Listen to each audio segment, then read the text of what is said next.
Face aux restrictions de voyage qu'elle subit depuis la découverte du variant Omicron, l'Afrique du Sud tente de rassurer le reste du monde.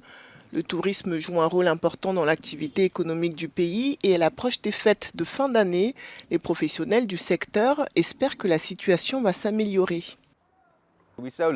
Nous sommes en plein mois de décembre. Nous avons l'impression que les choses risquent de ne pas changer, ou du moins autant, parce que beaucoup de gens ont fait des projets pour Noël et le Nouvel An et peu d'entre eux pourraient refuser de voyager à la dernière minute à cause de l'interdiction de voyage. Donc nous espérons évidemment que les choses changent et que les gens renoncent à voyager, car nous comptons évidemment sur des voyageurs internationaux pour notre travail. Et c'est évidemment très important car nous sommes sans travail depuis longtemps. Cela fait presque 2 ans.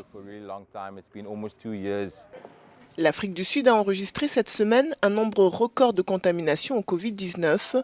Depuis le début de la pandémie, le pays compte environ 90 000 décès pour plus de 59 millions d'habitants. Je ne peux pas penser à une meilleure destination en ce moment pour les personnes qui s'inquiètent du Covid. L'Afrique du Sud est l'endroit parfait. Il y a de grands espaces, de l'air frais, un temps magnifique, et je pense que nous devrions être considérés comme une destination idéale pour s'évader. Il y a aussi notre faible nombre de cas par rapport au reste du monde. Jusqu'à présent, plus de 17 millions de personnes ont été vaccinées en Afrique du Sud, soit environ un tiers de la population.